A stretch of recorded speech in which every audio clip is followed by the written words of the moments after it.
Tembudi Saranai. Ayubowan. A very good evening to you and a warm welcome to Beyond the Vision, brought to you by the Buddhist channel. So today we will be discussing about a very important aspect as Sri Lankans we came across during the past few weeks. So this is about the Commonwealth Heads of the Government meeting and how the Commonwealth Heads of the Government meeting related to world peace and harmony. So this is the topic that we are going to discuss today.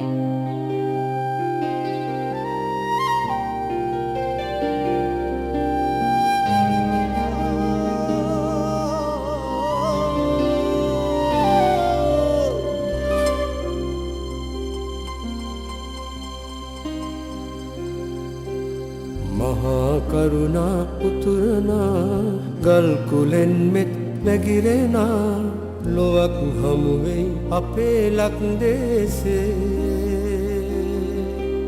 සත්කාරයට නම් දෙරූ ඇතුන්ටත් පාවදෙනු දේශයයි මේ මහා සත්කාරේ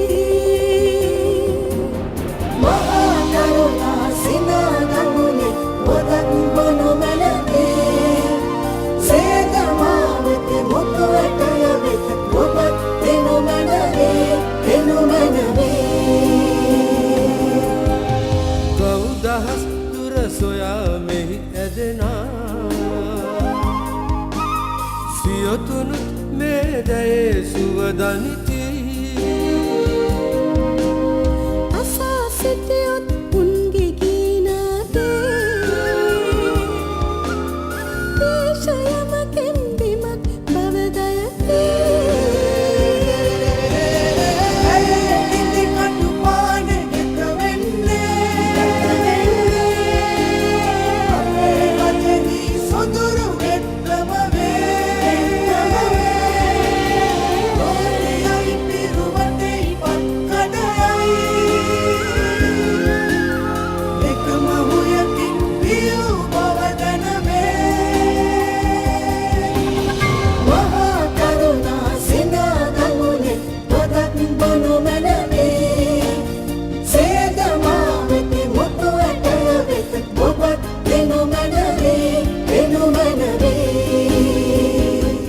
And first of all, I would like to welcome the panel who are together with us today, and Kalashuri Edwinari Dasa sir, Deshabandhu Olkut Gunasekar and Mr. Raja Kurupu. A very good evening to you, sir. So talking about the Commonwealth Heads of the Government meeting, it is the 22nd Commonwealth Heads of the Government meeting that took place here in Sri Lanka, and we as Sri Lankans, we are very much privileged to have got the opportunity to host it here in Sri Lanka. So I think Edwin Aridasa sir, we should first give an introduction to our viewers as to what Commonwealth is about. What this word means is something that we need to stress in the first place. Namatas Bhagavato Arahato Samma Sambuddhassa. I really appreciate the way you suggested that we should start.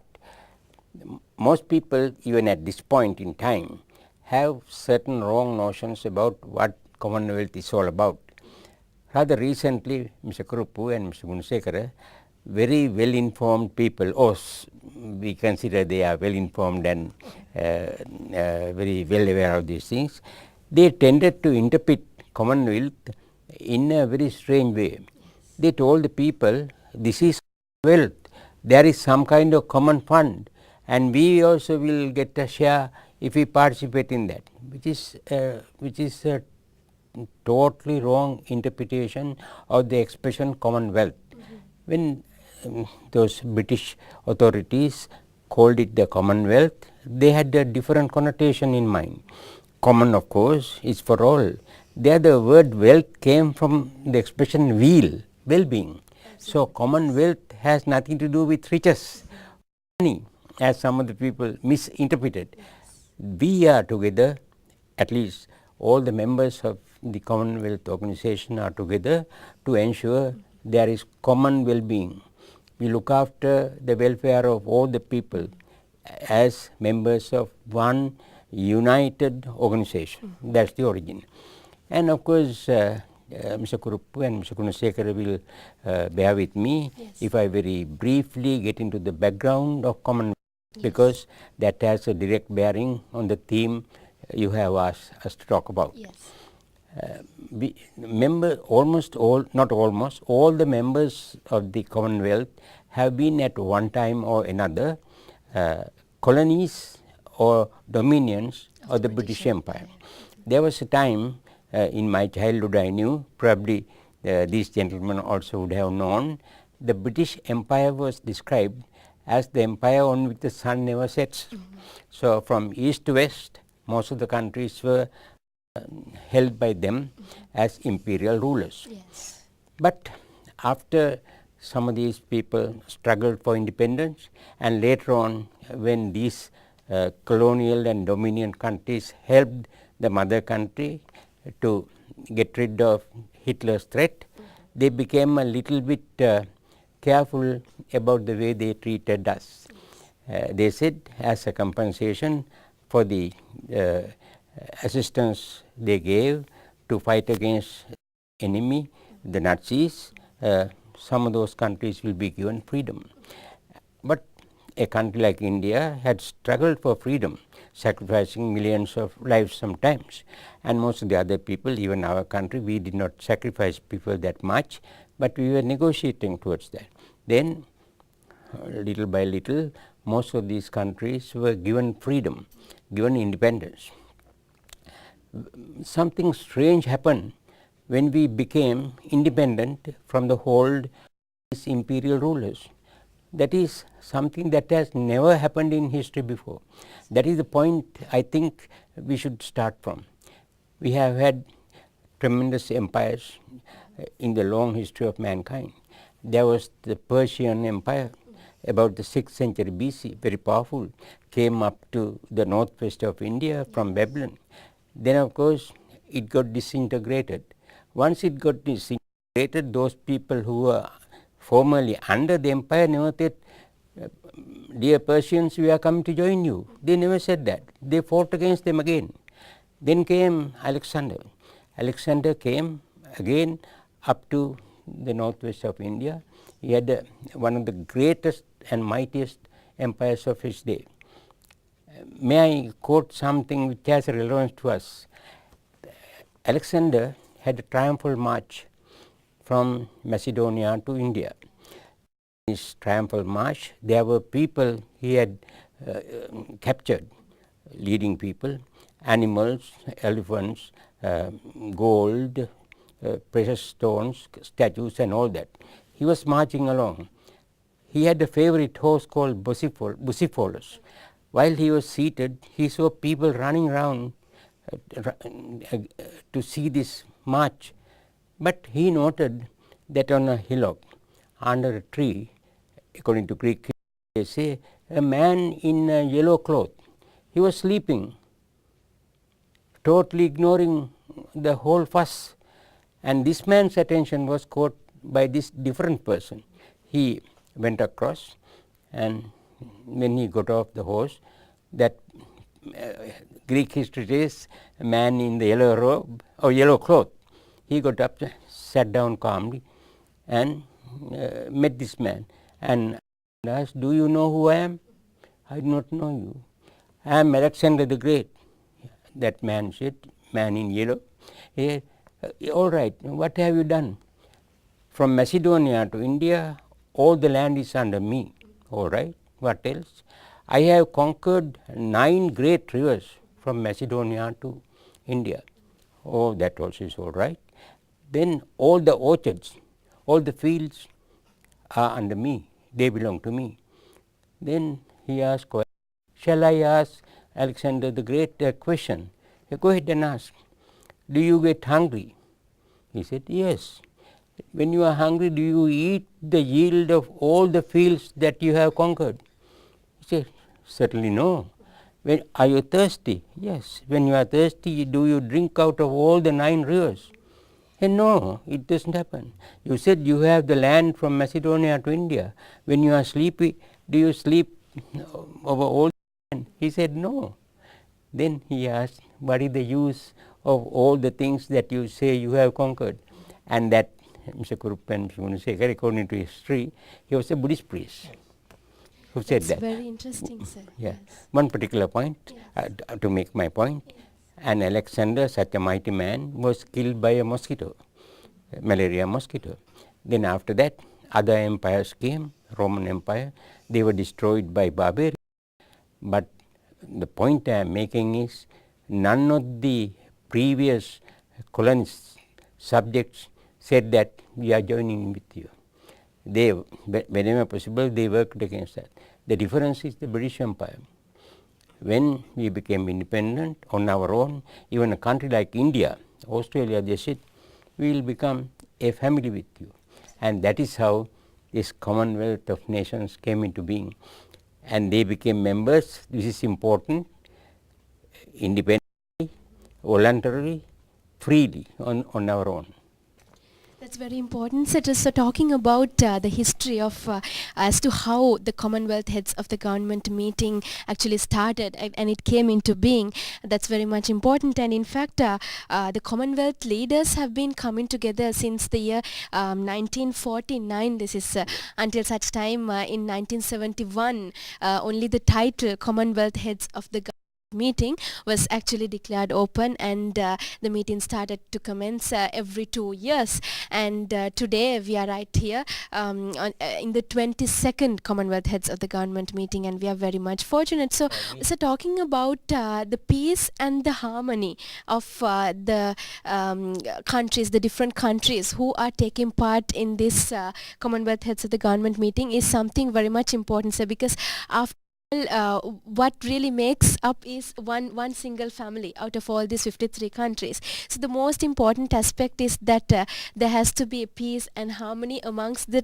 different countries. So let's talk a little bit about these aspects. So Deshabantu Olkut Gunasekara will have some comments to be shared.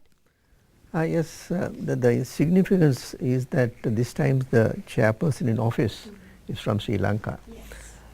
I think this is the first time that a Buddhist has become a chairperson in office, and that is something that very significant, because now many of the Commonwealth countries, if you take from religion point of view, they are mostly Anglicans or Christians or from the Christian faith, many of them.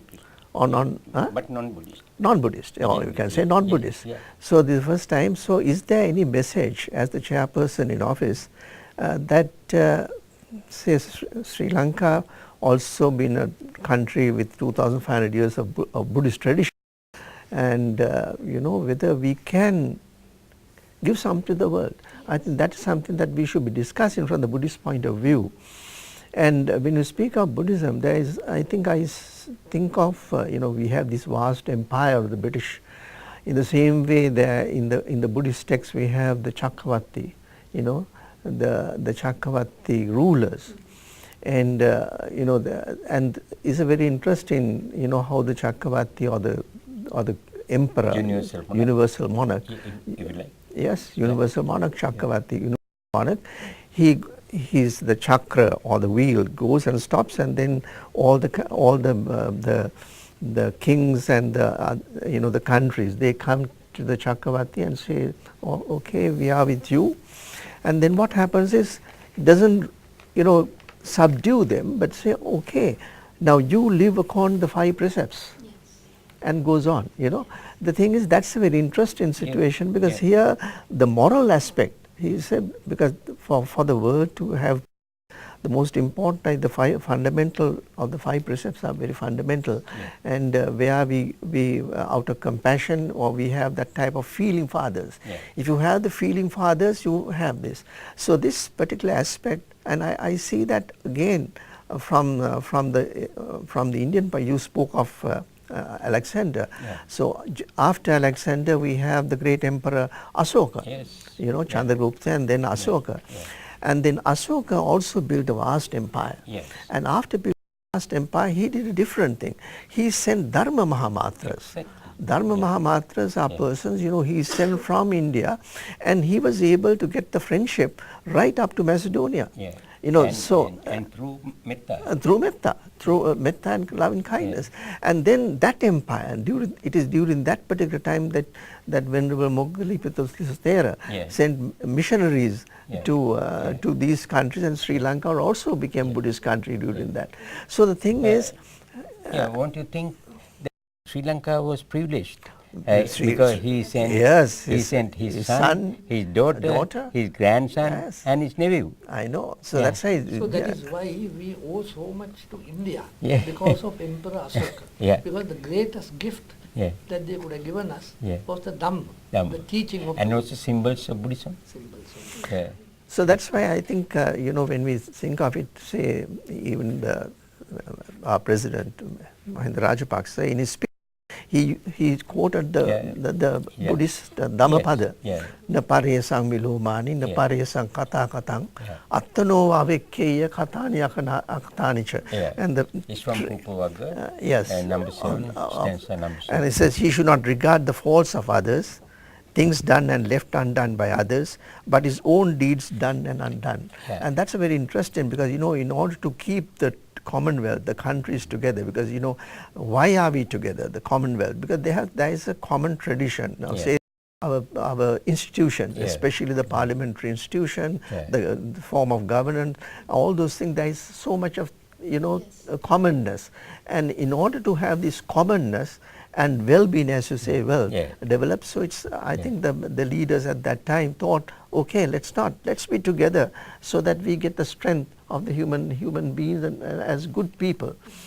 And again, before I conclude, this is not the first time that one of our leaders quoted the Dhammapada. Back of my mind, I was thinking Yes, about that. the Jaya when after the Second World War, Yeah, he back used in the word 1945. in 1945. Nahi verene verani. Yeah. Not 45. 47 or so. Yes. Where the That's right. peace So- San Francisco. San San Francisco. Francisco peace conference. There he says, Nahi verene verani, Yeah. sammanti the kudachanang, averena cha sammanti is Namo Sanantano. And translated as, hatred never ceases by hatred in this world. Yeah. By non-hatred alone they cease. These are an ancient. And this brought in That is even. preaching clemency towards Japan. That's right. Yeah. And he became a kind of spiritual hero for leader Japan. of Japan because of that. Japan is always grateful for that. Yes. Always grateful. So this is why I say that we have a message, the message of peace, and so with Buddhism and with a Buddhist leader in the helm of affairs during this 2-year period, as a possibility. I don't say that he will do it, but there is a great possibility if he falls back and what the message of the Buddha, there could be greater peace in this world, and that's how I look at it. Certainly, yes, sir. That's very much important, because after all, when talking about peace and harmony, so in a society where people actually run for materialistic gainment rather than for spiritual attainment, so we are in a society like this, but it is very much important to understand the fact that, as sir also mentioned, we are very fortunate and very much privileged and honored to have the Commonwealth government meet in 2013 here in Sri Lanka, and being a Buddhist Theravada Buddhist country, and we do have our chairperson, His Excellency the President Mahinda Rajapaksa. We are very much honored to have him as the chairperson of the 53 Commonwealth countries for another 2 years. So this is something very great, and certainly we will be able to make sure that all of us, we can join hands together and make sure that we have a peaceful world after all, because the most important thing is we need to understand. I think, sir, we have been stressing this fact throughout our discussions. We have to understand the fact that being born as human beings, this is the most important factor. So, being born as a human being, you need to understand what is the correct path that you need to walk in. So, this is what we always do in Beyond the Vision. We try to show you the correct path. So, this is the ultimate happiness that you're going to understand and realize. So, this is Nibbana. So, this is what we always stress in our discussion. Moving on to Raja Kurupu, I think you will also have some comments to be shared on what Edwin sir and Deshabandhu Olkut Gunasekara sir mentioned. As Mr. Aryadasa mentioned, one time it was declared by the British at that time that sun will never set on the colonial empire of the British. But it did go away. And this proves one of the significant characteristics mentioned in Buddhism of life, the impermanence of things, the anicca of things. Things always keep on changing. Nothing is permanent. Then he also mentioned about the sacrifices that have been made by India to achieve freedom. But as far as Sri Lanka is concerned, Mr. Haridasa, the sacrifices of life and limb were minimal or not at all. You see, because it fell on our lap because the conditions were very conducive. And India had done the preliminary work in that direction. So we are very fortunate. At the start of the Commonwealth. I may have to interpret, that point is true enough, that is in gaining independence. But we lost our independence in 1815, and in 1818 and 1848 there was so much of, even in Sri Lanka there, in trying to gain independence. We, at that time there was so much of deficit. But in spirit they were not struggles for independence as well. They were protest. Protestants, certain arbitrary they were uprisings. No, that is from you can call it uprising from the point of view of the Britishers, but from the point of the Sri Lankans, they were moved by a sense of independence. Yes, because we lost our independence after so many years in 1815, and it's a struggle to regain that independence in 1848, because the spirit of what Mr. Krupa said was that it was not nationwide as such. It was not that organized as it was in India. They made a great effort to protest, but they were not very successful. As you but say, in the final years, we were very badly hurt that we had given up our independence. We didn't lose it in battle. Some people betrayed us. That's right. That's right. We ourselves are also to be blamed, but perhaps eventually they taken over in any case because of the superiority they were ready to militarily as well as otherwise.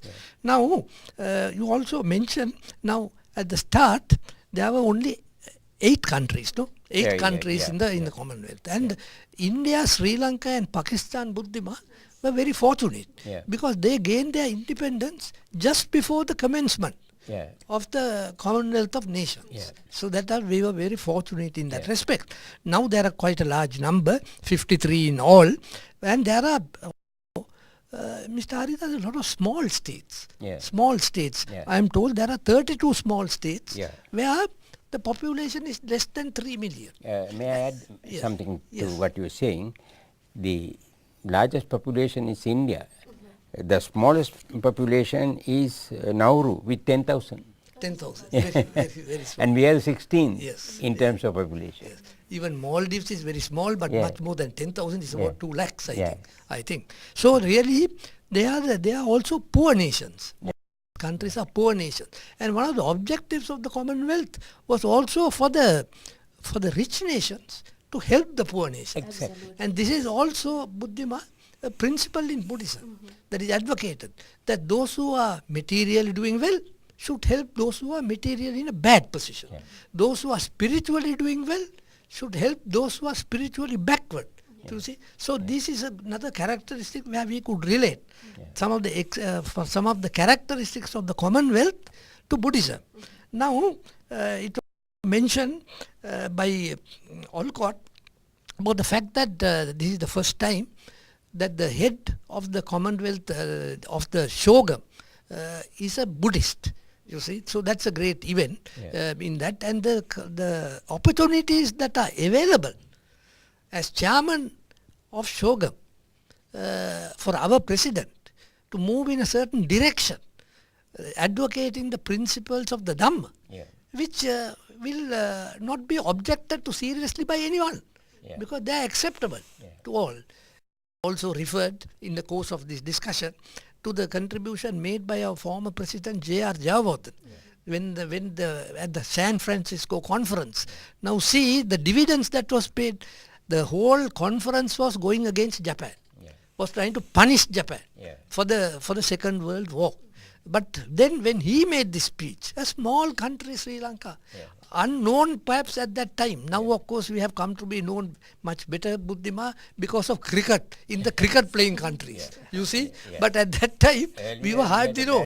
reputation because a terrorist too. That was later on. Yes, later on. That was a bit of shame for us. You see, shame for us. Yeah. So they are also discredit, you get lot of dividends also that come your way because Japan became a very rich and affluent country, and they also was generous towards our country, very generous. So that is also another thing to be remembered. Then Olcott also referred to a quotation from the Dhammapada, quoted by our in the inaugural address, inaugurating the Shogam in Sri Lanka. And that is about the faults of others. We are always, Buddhima, looking for the faults of others. We see that very clearly. Absolutely. But we never turned our mind inwards. And the Buddha's advice was, turn the mind inwards. Look at your own faults.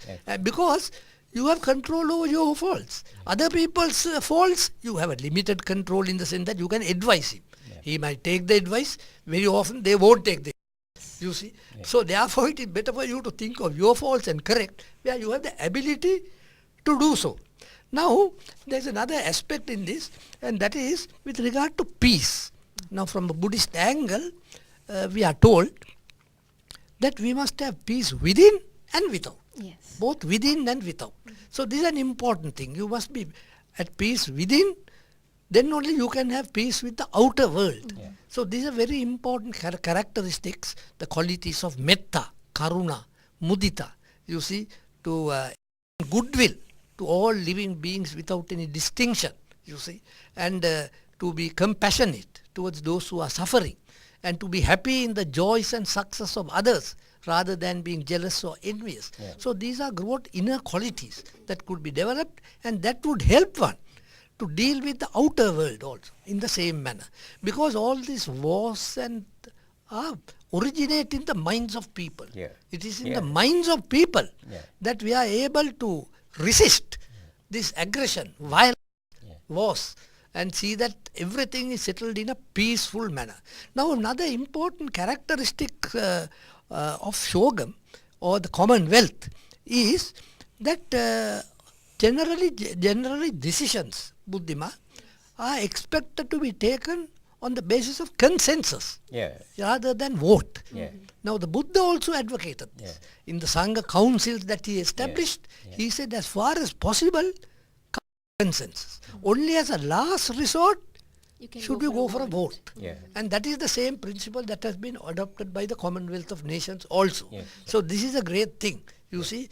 And the Buddha said, meet in harmony, discuss in harmony, and disperse in harmony. So that is what we should do. Now with regard to certain matters like human rights and so on, the Commonwealth is concerned. And I think, Mr. Haridas, it was on the basis of that Pakistan was once suspended, not expelled. Suspended from the Commonwealth on the when there was a military regime. But later on it was restored. But at the same time, when you have these discussions about human rights, it must be evenly treated. All must be treated equally. You can't spell out some weak nations and take them to task, while the great mighty nations are spared this exercise. So from Buddhism, always we extend the same to all living beings, not only to humans, but even to animals. We are expected to extend that same kind of equal feeling of kindness, generosity, and so on. So these are very important aspects when we consider the Shogam and the Commonwealth and related to Buddhist principles. Yes, sir, that's very much important. So talking about the spirit of getting together, I think that was one important item that you highlighted, sir, because the spirit of all these 53 countries getting together is as free and equal people with compassion and mutual understanding. So now this is one important factor that we have to stress, because after all, like Deshabandhu Olcott Gunasekara also mentioned during His Excellency President Mahinda Rajapaksa's speech at the inaugural ceremony, he mentions clearly that it's not a matter of finding what other people have done and the faults of the others, but we have to look what is not done by us and what has been done, and look at the things that have not been done and make sure that these things are certainly being done. So this is the most important factor that was highlighted during his speech. A warm welcome to the opening ceremony of the 22nd Commonwealth Heads of Government meeting. It is my pleasure to welcome to Sri Lanka Your Royal Highnesses, the Prince of Wales and the Duchess of Cornwall. Fellow Commonwealth heads of government, foreign ministers, spouses of visiting dignitaries, delegates, and special invitees. Your Royal Highnesses, the Prince of Wales, representing the heads of the Commonwealth, Her Majesty Queen Elizabeth II is no stranger to Sri Lanka. In fact, Your Royal Highness Trust Fund several ongoing social development projects here. I am sure Your Royal Highness will carry pleasant memories of this visit to our country. I also wish to thank the outgoing Chairman of Australia for extending all the support to make this Chogam a success. Hosting this meeting is a historic occasion for Sri Lanka and also a tribute to Asia as Chogam returns to this region after 24 years. As one of the 8 founding members of the modern Commonwealth, Sri Lanka is deeply honored to host this event. I am extremely thankful to all of you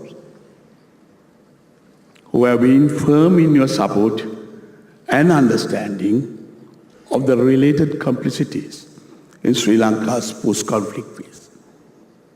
This confidence reposed by you in my country will greatly assist me in steering the organization's future in the best interest of our peoples.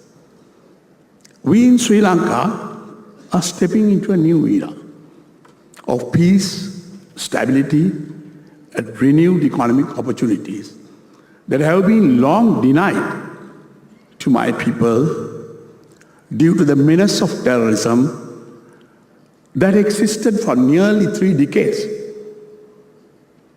In ending terrorism in 2009, we asserted the greatest human right, the right to life. I'm happy to state that in the past 4 years, there hasn't been a single terrorist-related incident anywhere in Sri Lanka.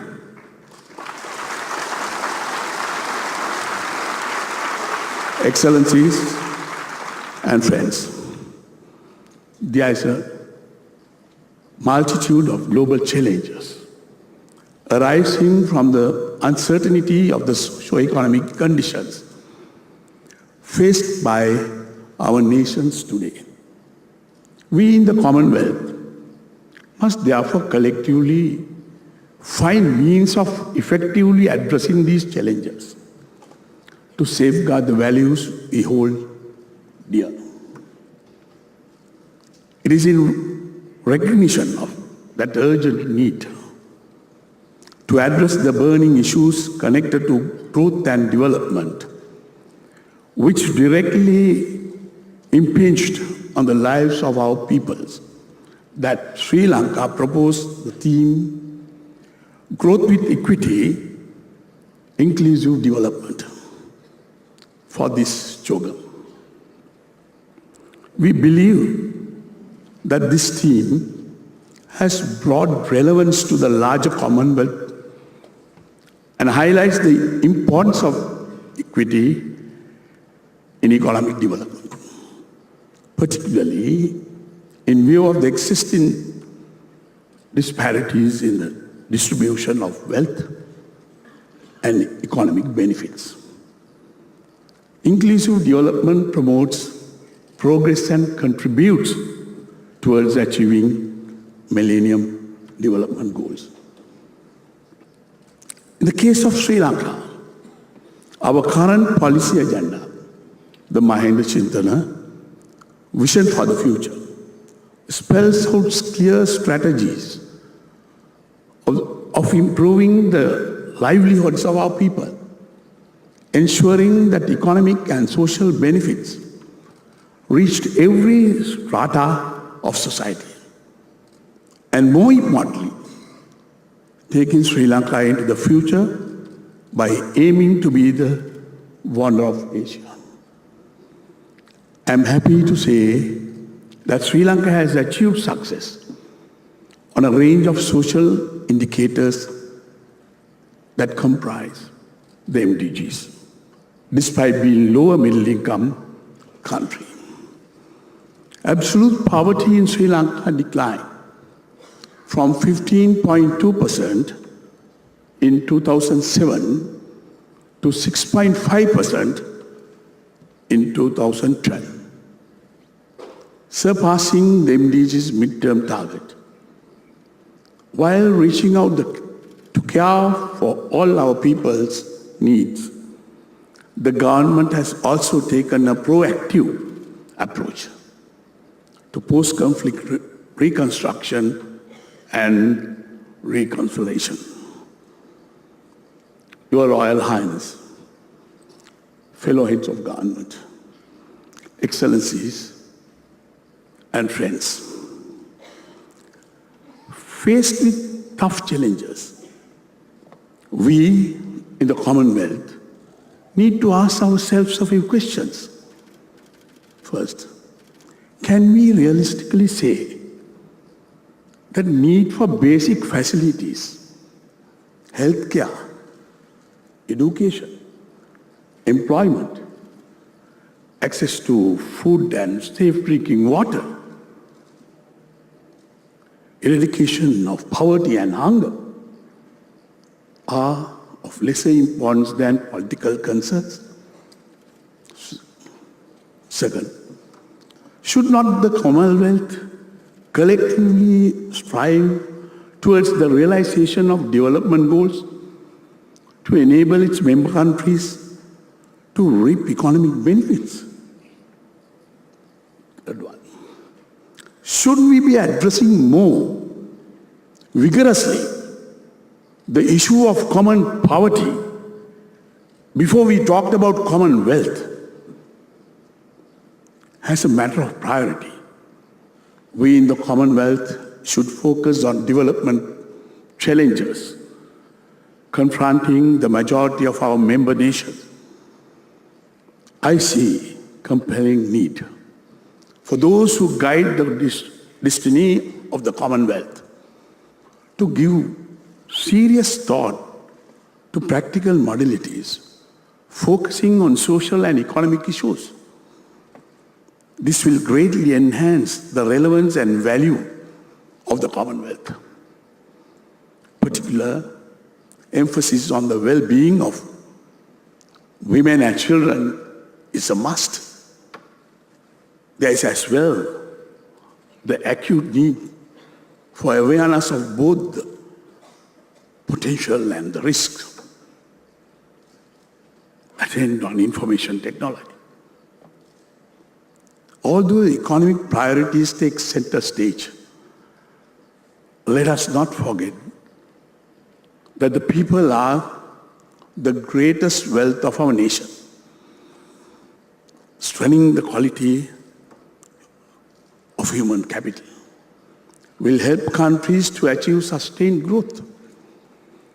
Greater people-to-people contact within the nations of the Commonwealth, as well as the taking the objective of the Commonwealth to the most remote sections of our populations is also important. CHOGM 2013 will provide the opportunity for us to assess the Commonwealth's achievement with regard to development goals. If the Commonwealth is to remain relevant to its member countries, the association must respond sensitively to the needs of its peoples and not let it turn into a punitive or judgmental body. we must also collectively guard against bilateral agendas being introduced into the organization, distorting Commonwealth traditions and consensus. The strength of the organization lies in keeping the member countries together, helping one another in a spirit of partnership, making the Commonwealth truly unique. Excellencies, our deliberations in Colombo must lead to the greatest practical benefits for the peoples of renewed Commonwealth. One that is engaging, collaborative and unifying rather than prescriptive and divisive. In December last year, the Charter of the Commonwealth, comprising the values and aspirations shared by all members of the organization, was adopted. To us in Sri Lanka today, they continue to be relevant as we usher in a new era, and also because all religions we follow in Sri Lanka have taught us to uphold the highest human values. Finally, I wish to quote the words of the Buddha, the enlightened one. Naperesang vilomani naparisang kata katang attunocha avikkeya katani akatanicha. Let not one take notice of faults of others or what they have done or not done. Let one be concerned only about what one has done and left undone. End of quote. While looking forward to a fruitful and constructive engagement, I wish all of you a very pleasant and enjoyable stay in our country. Teruan Sallai, may the Noble Triple Gem bless you all.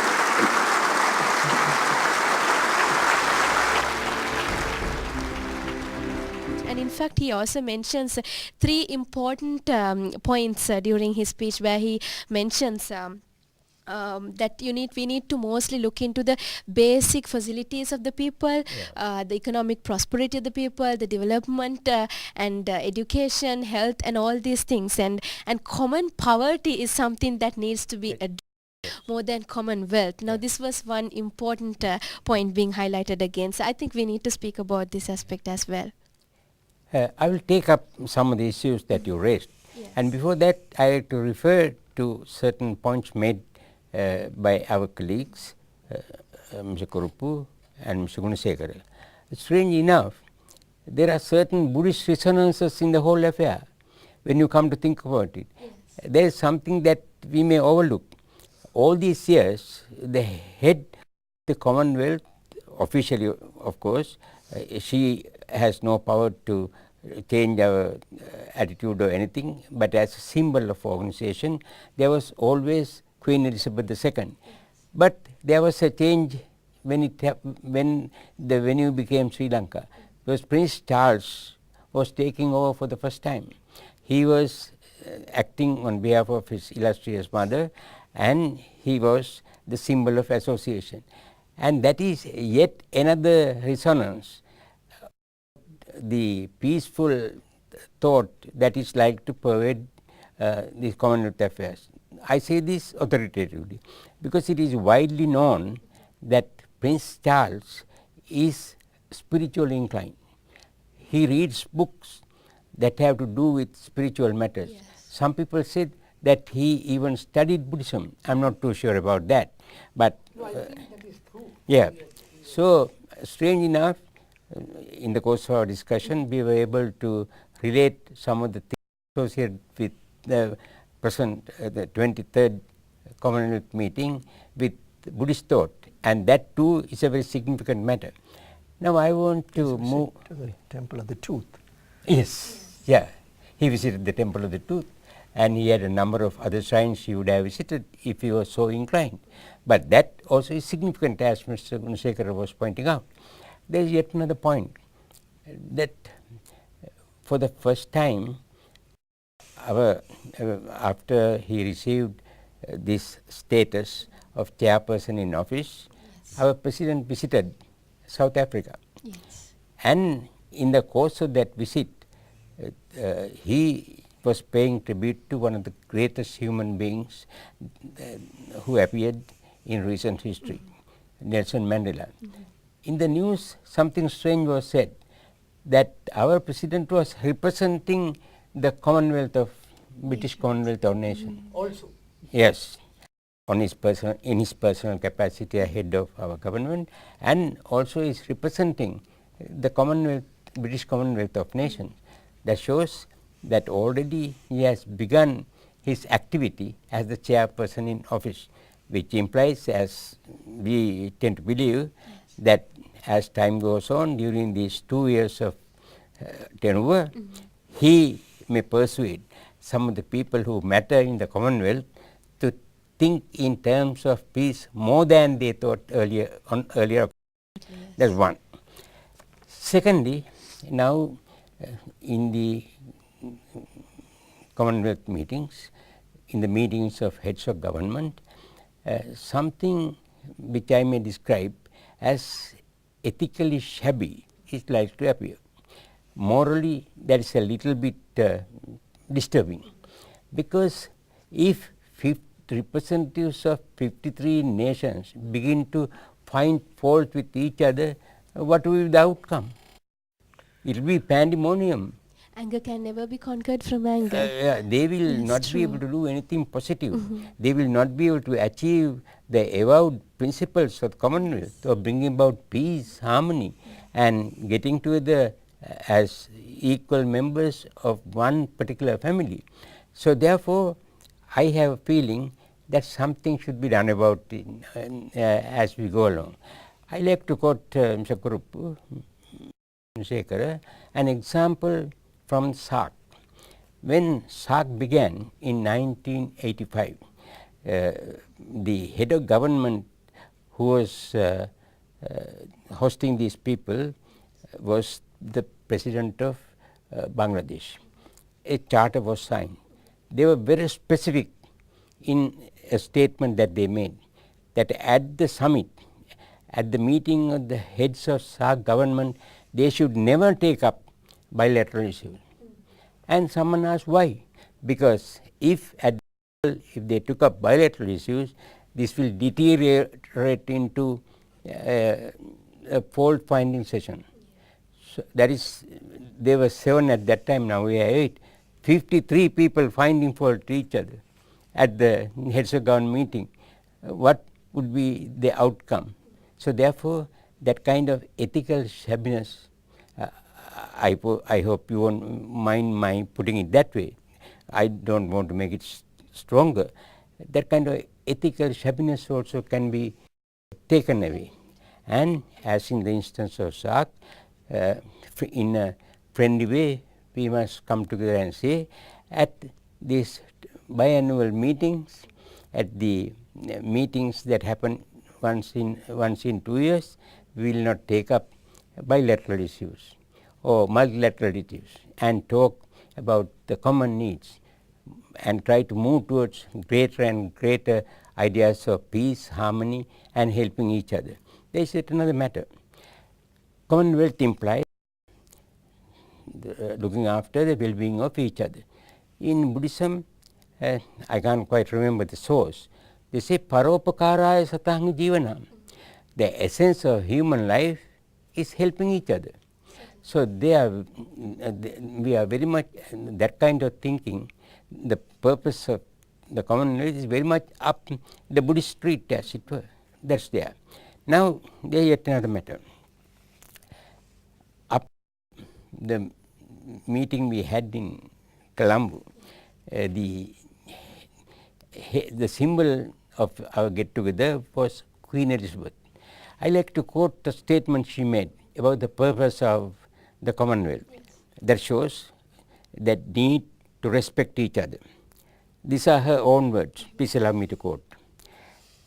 I have behind me not only the splendid traditions and the annals of more than 1,000, but the living strength and majesty of the Commonwealth and Empire, of societies old and new, of lands and races different in history and origins, but all, she says, by God's will, united in spirit and in aim. She was thinking of a group of people who are united in spirit and in aim.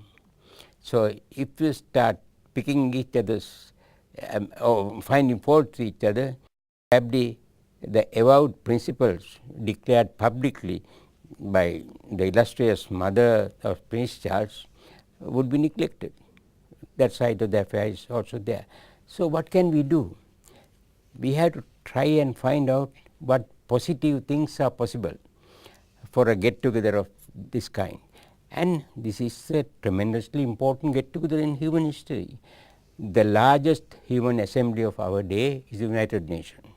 It has only 193 members. And we have the non-aligned movement, which is more or less active. Yes, they have 120. And we have 53 countries in our fold, representing about 1/4 of the human population. Because so, with such a force, with a family like that to join, why should we waste our time finding fault with each other? That's true, sir.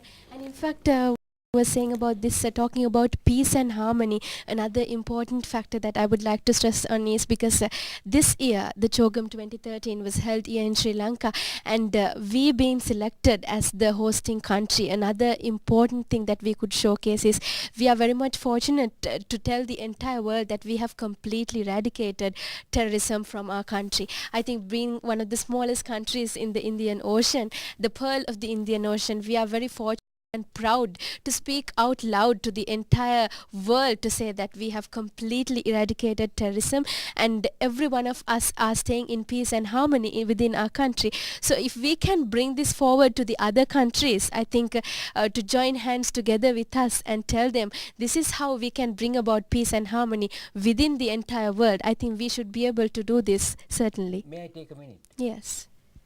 Very recently, Mr. Kruppu, Mr. Gunasekara, our Foreign Minister of External Affairs, Yes. Honorable Professor J.L. Perez, summed up the outcome. In that he said one of the most outstanding results of CHOGM in Colombo was the opportunity given to all these members to see what has happened to a country which was troubled by the most violent terrorism that mankind has seen recently. Is indeed saying you because even Prince Charles during his speech he mentions because his last visit was when the entire country was in a terrible mess and we were in such a distress when tsunami was affecting our country. So this was the time period where he visited our country during the very last time he came here. But today when he came here he said that it was a different country, it was a different nation, it was a different Sri Lanka that he had to step in. The contrast that he had to do.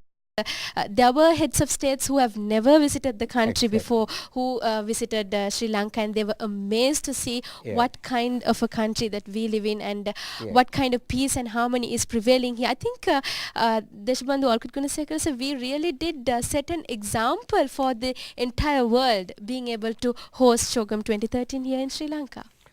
Yes, Samari, I think what I felt was, we have a long tradition, 1,500 years or more of Buddhism. That's the hospitality of our people, the loving kindness and everything. The thing is, the people marvel at this country. Even after the tsunami, the resilience of our society, which other countries, they were not. Because of, you were speaking of anicca. Those are things that we in our life, we know that anicca, dukkha, anatta, these are basic things, and the tilakkana, and these are things, all the true nature of things, trying to understand the true of things, and trying to be, that it's very extremely important in understanding society. Now the point is, now say, although there was a 30-year war, there is no anger among the Sinhalese people against the Tamils. It's not, say, what we see in some other countries, maybe Ireland or certain other countries, it's very different. There is no animosity. There was terrorism, and it was, there was an answer to that terrorism. It was overcome, and then the people are together. Much of the population of the Tamil population, they live in a part of the world, and so this, as you were mentioning, all the four religions are here. The people are united. There is the thing is, when you think of history, when the Roman Catholics were sent away from the maritime areas, they were given what you call asylum in the Buddhist the kingdom of these are spirit that so that's a spirit that we could give to the whole world now, with the with the basics of. Now say, you were mentioning about there's so much of affinity between the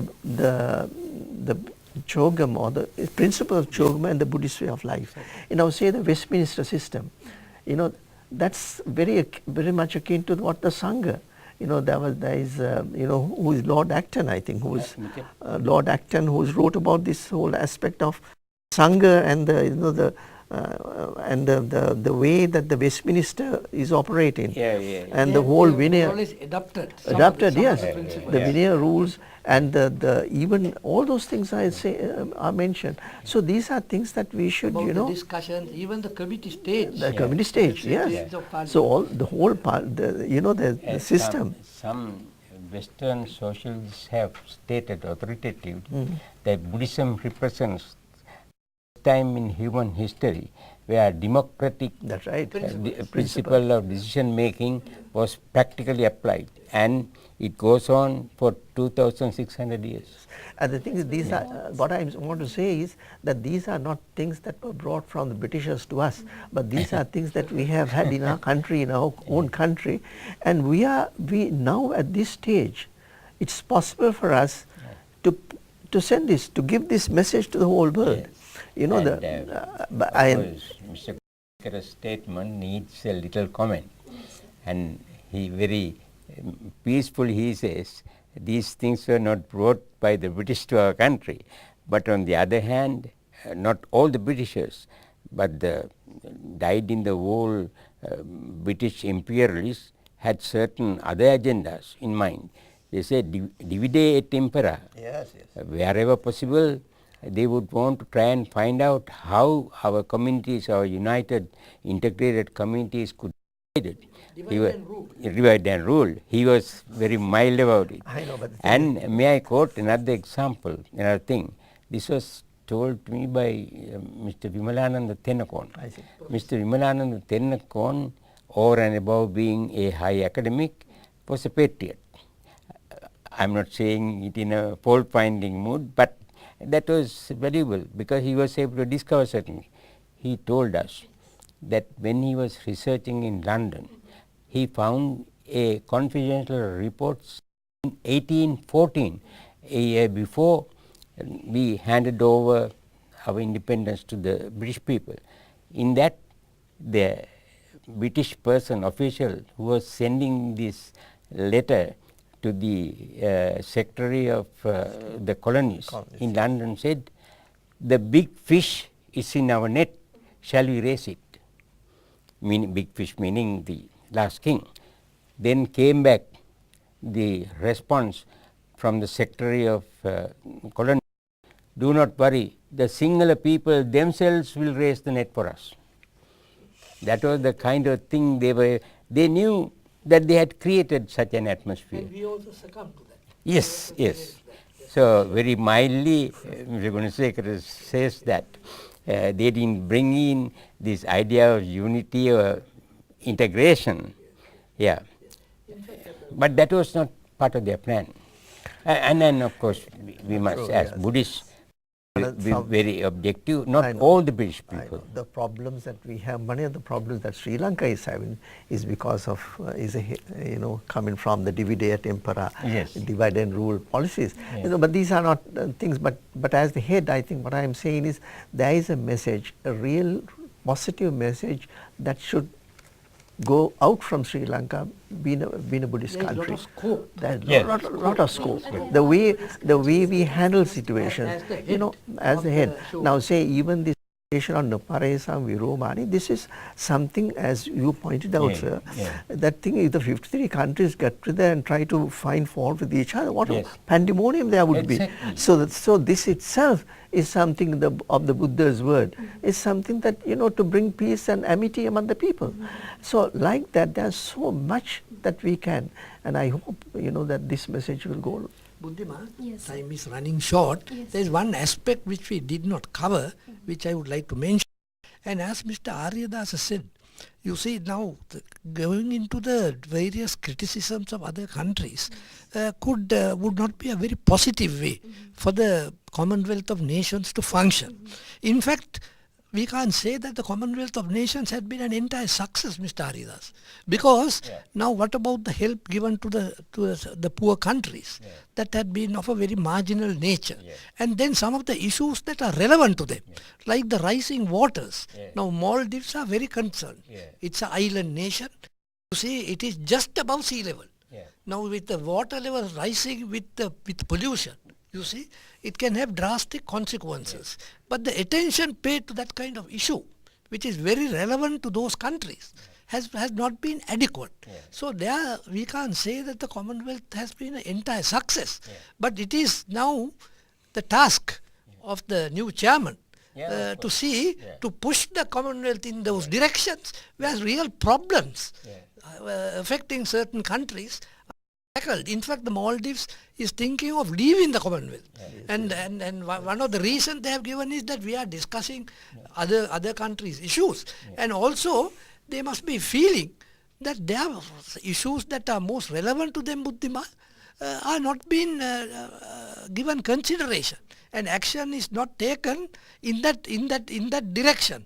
So this is an important aspect that we have to remember, because to keep the Commonwealth together and to go by its original objectives, you see, to have harmony, as you mentioned, harmony between these nations.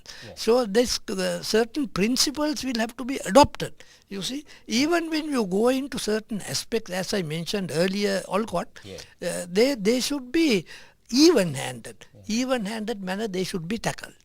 That's very important, sir. Actually, dreams can be accomplished if action is taken towards its achievement. So, and actually, under the visionary of His Excellency the President Mahinda Rajapaksa, he has the vision for making sure that Sri Lanka is reaching the wonder of Asia. So I think with all these events that are coinciding here in Sri Lanka, we should be able to do that. And talking about peace and harmony, and Chogam sir, once again, I think the most important factors that were emphasized is the importance of democracy, human rights, and peace and security. Now these are some very important aspects that were discussed. So I would like to ask you, Edwin Aridasa sir, now we Sri Lankans, we will be the head of all 53 countries for the next 2 years. So what is the influence that we can do during the next 2 years under the leadership of His Excellency the President Mahinda It's a very Rajapaksa? pragmatic attitude.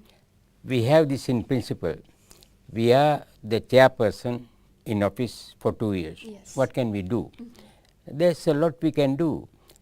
The agenda is there, although it has not been implemented. As you were saying, all the good things are found in the original purpose of the Commonwealth. Together of the youth, getting together the business people, getting together academics, improving literature, improving the level of sports, improving the multifaceted cultures of these countries. All these are part of the agenda that is proposed for the Commonwealth of Nations. But the fact is, so far, from the declaration in April 1949, those things have been there, but they have not been implemented properly, as Mr. Krupp was. To have them in the book is one thing. To getting them implemented properly is yet another proposition. And I think with the kind of Buddhist enlightenment that is possible to be given by the current chairperson in office, some of these things may get in actuality implemented. But above all, some very important thing happened to us. That is the kind of illusion under which most of these people over had been removed. Professor G.L. Pierce very neatly pointed that out. Most people expected a devastated, ramshackle country in the aftermath of this cruel terrorism. It was not there. This was a peaceful country getting ready to help even the erstwhile enemies, and the infrastructure is in place, and we are actually going towards positive, full, healthy, harmonious development. That we were able to point out. And the point you are making is, now whether we will be able to achieve some of these things. We have already created an initiative. We have taken the initiative. At Hambantota, your age group met as part of the Shogam Hambantota getting together the youth forum. So therefore, that is some place where we can start all this. So under the guidance of the first Buddhist chairperson in office, we might be able to see a positive change towards the better, greater understanding of each other, and seeing to it that some of the values that are only written nowadays are upheld in practical terms. That's very important, sir. After all, putting things into practice is the most important factor that we always stress in our discussions, and we are very much thankful for coming in for our discussion. Kalashuri Edvinari Dasasa, Deshabandhu Orchid Gunasekara and Mr. Raja Kuruppu, and it's been a wonderful discussion, a very fruitful discussion with regards to the Commonwealth Heads of the Government meeting that took place here in Sri Lanka, the CHOGM 2013, and we discussed on CHOGM and world peace and how we can really bring about the message of peace and harmony to the entire world, and we Sri Lankans, how we can really set an example to the entire world, showing we all can stand together by holding hands with peace and harmony. Thank you very much for joining us. Dhammo have rakkati dhammachari. If you live by the Dhamma, you will always be protected by the Dhamma. Samma Sambuddha Saranai.